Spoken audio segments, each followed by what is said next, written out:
Ciao Milanisti, it's your boy Kush in the Milan Corner. Alright, we got some stunning reports about Liverpool's interest in my favorite player on this Milan team, in Ismaël Bennacer. And The Athletic reported that Chelsea are ready to trim down their squad. One of the players they're looking to move, Hakim Ziyech. Milanisti, we got a few players to look at in terms of replacements for Franck, Kessie. These are some of the profiles and stories we're going to be looking at in today's episode of Rumor or Real. And now before I jump into those stories, guys, I'm going to have to introduce you guys or remind you guys to download the OneFootball app. Milanisti, the OneFootball app is now an official partner of AC Milan. They have also been sponsoring the Milan Corner for the past 3 months. The OneFootball app is your one-stop shop for all things football, guys. Make sure to click the link in the description, download the OneFootball app, and set AC Milan as your home team. Once you do that, you're going to get all news alerts, all news stories, PLD's plans for next season. All the profiles that AC Milan is being linked with in the midfield is going to be under your transfers tab on the OneFootball app. So make sure, once again, to click the link in the description, download the OneFootball app, and be in the know about the world of football. All right, so let's kick this off with a story from The Athletic UK about Chelsea having to trim down their squad. So one of the players that they sent away right now is possibly Timo Werner. There were reports that he might be moving on loan to RB Leipzig, but it turns out it's going to be a permanent move. Why? Chelsea needs to thin out their squad. They don't want these players constantly going on loan. They want permanent moves. And here's another player that Chelsea wants to kind of get rid of. That's Hakim Ziyech. Now, Milanisti, that's pretty much the plan that Paolo Maldini and Masada had after the signing of CDK, that they're probably not going to be going for Hakim Ziyech. They're unlikely to go for another attacker right away. They're probably going to be filling in the midfield role and the center back role first. And at the conclusion of August, when it's close to the end of the transfer deadline, clubs might be desperate to move some players, and that's when they're going to swoop in for Hakim Ziyech. And it looks like that is kind of what's happening. Chelsea, with 3 weeks left in the mercato, are now looking to get rid of a bunch of players. Some reports are suggesting that Chelsea might even do a deal for Hakim Ziyech at that 10 million mark. 10 million for Hakim Ziyech is a price that I can see this management paying. He's a high quality right winger. It's a department on our team that we desperately need an upgrade in, especially if Milan wants to be competitive in the Champions League. Now, at the risk of repeating myself from previous videos, I'm going to make this short. There are a couple of roadblocks to this particular move. Milan wants to do a possible loan with an option to buy the player. I can't see this player joining Milan at that rate. In my opinion, it either has to be that Milan actually buys this player outright around that 10 million mark, or we have to get a possible paid loan with an obligation to buy the player at the end. But pretty much you're doing a deferred payment sort of thing. But just a loan with an option to buy, I really have my doubts that Chelsea would do that. At the same time, the other sticking point is that Manchester United might want Hakim Ziyech too. So Erik ten Hag, the coach of Manchester United, used to be his coach back in his Ajax days. That is pretty much the time in his Ajax days where Hakim Ziyech was just a completely different player. So if it comes down to two teams, it becomes like a Renato Sanchez sort of situation. Does he go back to the coach that he previously had where he was playing really well?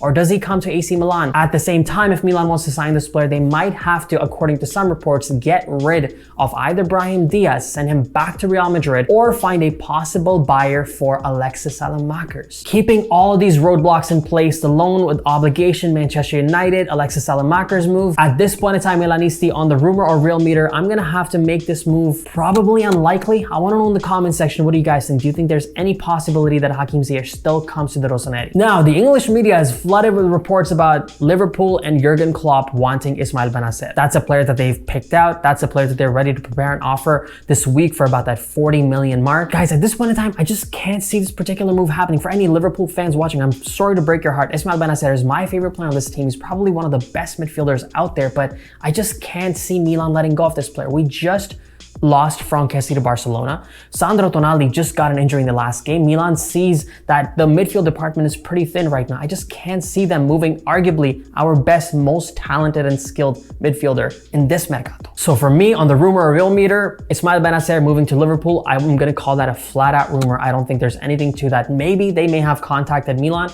I just can't see the club selling this guy. Now, there's some conversations amongst Milan fans as to, wait, if he's not moving, why isn't he signing his renewal? Why hasn't he signed? Milan has given him a doubling of his pay, which is true. So here's what happened. Bennacer right now is under contract with Milan, I think till the end of the 2024 season, and he gets paid about 1.5 million per season. Now, obviously, seeing the quality of the player, he probably deserves more money. Milan put forth a renewal that I believe extends his contract to 2026 or 2027 and more than doubled his pay to about 3.2 million net. A bunch of reports suggested that that renewal was pretty much complete. It's only a matter of time before he signs the contract, but things change. He hasn't signed that contract. Why hasn't that happened? Here's why. Redbird flew in. Before these conversations between Bennacer and Maldini management were happening with Elliott as the ownership group. But now with Redbird coming in, I believe there are a lot of these players like Rafael Leao, like Ismaël Bennacer, they're just waiting for this sale to conclude for the new American ownership group to come in, and they possibly may believe that they could get even higher salaries. So the fact that Bennacer hasn't renewed yet or Rafael Leao hasn't renewed yet, it's not because they don't want to stay at Milan.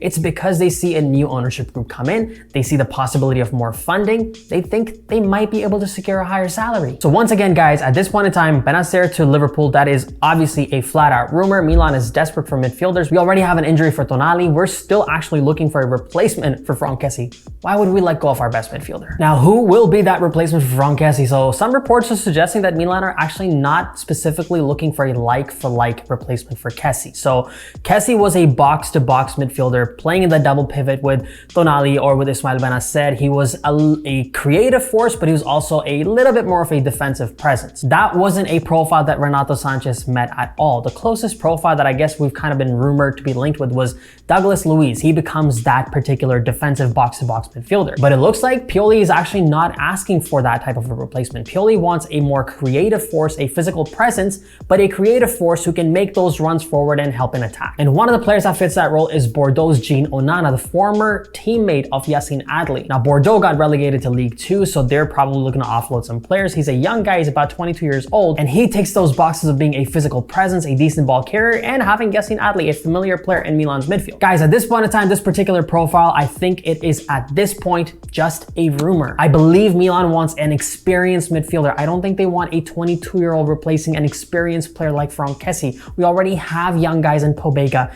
and Yacine Adli and Sandro Tonali. We want that particular experience profile. And here's the interesting thing about this player. In the last season when Milan played Verona and won, in the comment section after my review, this particular person pointed this player out, and I actually also noticed him playing really well against Milan. Some of his benefits is the fact that he's a versatile player. He can play a bunch of different positions, including the central midfield role. He is 28 years old. He has that experience. He's playing in Serie A right now. And he's also not too expensive. This particular profile might cost Milan somewhere around that 10 million mark. So seeing the fact that this particular player already plays in Serie A on the rumor or real meter, I think I'm just being optimistic here because he did catch my eye, but I think this might be possible. I can see this happening. Plays in the Serie A, decent price, experienced player, and he also put in a pretty good shift against Milan in the last game. Now, another profile that Milan has been linked with is Seko Fofana. He is a Manchester City youth product. He currently is captaining the French league side Lens. He also was a former Udinese player, made over 100 appearances for Udinese, so he's obviously familiar with Serie A, made some comments in public about the fact that he still stays in touch with Mike Maignan, regularly talks to him, and if Paolo Maldini calls, he would definitely take that seriously. Being the captain of the team, I think he has the right type of experience that Milan is looking for. Last season, he had over 40 appearances, scored 8 goals, so this looks like a central midfielder profile that Milan could really use, but at this point in time, guys, I'm really not too sure about it. The fact that he came out in public and talked the way that he did, I feel like there isn't anything there yet. So right now, I'm gonna have to call this a rumor, but as a specific profile with the experience that he has, maybe he might be a decent pickup. Which brings us to Fofana and Onyedika. This is one of the players that has been most heavily linked with Milan. A lot of Milan fans are upset that from Renato Sanchez, we're going to Fofana and Onyedika, a player that nobody's really heard of, which is true. I haven't really heard of this player, but here's what I do know. This Milan management is reliable. This Milan scouting department of Moncada, they're very, very bankable. Look at some of the low profile that this management and the scouting department has found and turned them into stars, and Mike Maignan, Theo Hernandez, Ismaël Bennacer, Rafael Leao, Pierre Kalulu, guys, the list goes on and on. So if Milan and the management and the scouting department is looking at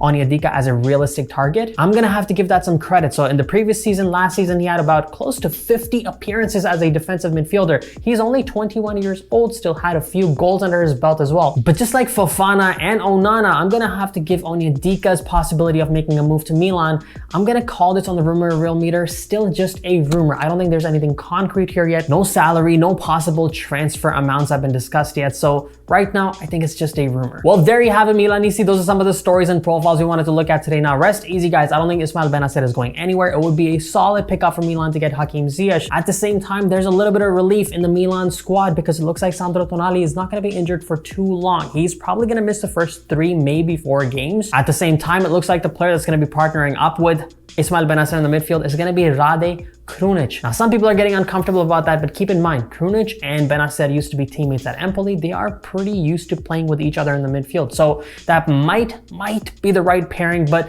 let me know in the comment section. Do you think Krunic should be starting with Bennacer, or should it possibly be someone like Yasin Adli or Pobega? So make sure to let me know in the comment section. And once again, guys, thank you for watching. Thank you for supporting the Milan Corner. Make sure to hit that subscribe button if you haven't already.